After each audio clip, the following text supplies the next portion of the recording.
بسم اللہ الرحمن الرحیم۔ یوم عاشوراء کا روزہ رکھنا افضل ترین عمل ہے،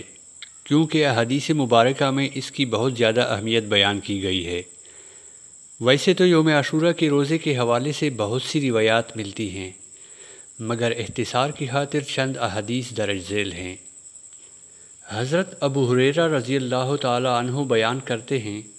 کہ حضور نبی اکرم صلی اللہ علیہ وآلہ وسلم نے فرمایا، رمضان کے بعد سب سے افضل روزے اللہ کے مہینے محرم کے ہیں،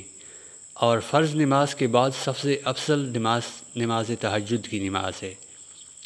اور ابن عباس رضی اللہ تعالی عنہما کی روایت میں یوم عاشوراء کا روزہ رکھنے کی وجہ بیان کی گئی ہے۔ حضرت ابن عباس رضی اللہ عنہما سے روایت ہے کہ نبی کریم صلی اللہ علیہ وآلہ وسلم جب مدینہ منورہ میں تشریف لے گئے تو آپ صلی اللہ علیہ وآلہ وسلم نے یہود کو دیکھا کہ عاشورے کا روزہ رکھتے ہیں۔ فرمایا کہ یہ کیا ہے؟ عرض کی کہ یہ اچھا دن ہے، اس روز اللہ تعالیٰ نے بنی اسرائیل کو ان کے دشمن سے نجات دی تھی، تو حضرت موسیٰ علیہ السلام نے اس کا روزہ رکھا۔ فرمایا کہ تمہاری نسبت موسیٰ علیہ السلام سے میرا تعلق زیادہ ہے، لہٰذا آپ صلی اللہ علیہ وآلہ وسلم نے اس کا روزہ رکھا اور اس کے روزے کا حکم فرمایا، اور 10 محرم کے ساتھ 9 محرم کا روزہ رکھنے پر دلالت یہود کی مخالفت میں حضور نبی کریم صلی اللہ علیہ وآلہ وسلم کا اگلے سال 9 محرم کا روزہ رکھنے کا پختہ ارادہ ہے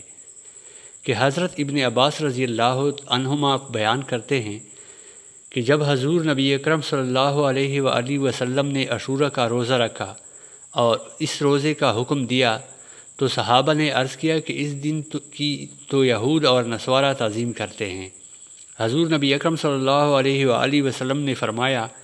جب اگلا سال آئے گا تو ہم انشاءاللہ 9 تاریخ کا بھی روزہ رکھیں گے۔ راوی کہتے ہیں کہ ابھی سال آنے نہ پایا تھا کہ حضور نبی اکرم صلی اللہ علیہ وآلہ وسلم وفات پا گئے۔ 10ویں محرم کے ساتھ 9 محرم کا روزہ رکھنے کے بارے میں حضرت عبداللہ ابن عباس رضی اللہ عنہما سے مروی ہے کہ نبی کریم صلی اللہ علیہ وآلہ وسلم نے فرمایا، عاشورے کا روزہ رکھو اور اس میں یہودیوں کی مخالفت کرو، ایک دن پہلے اور ایک دن بعد اس کے ساتھ روزہ رکھو۔ مذکورہ بالا تصریحات سے معلوم ہوا کہ عاشورے کے روزے رکھنا سنت رسول صلی اللہ علیہ وآلہ وسلم ہے،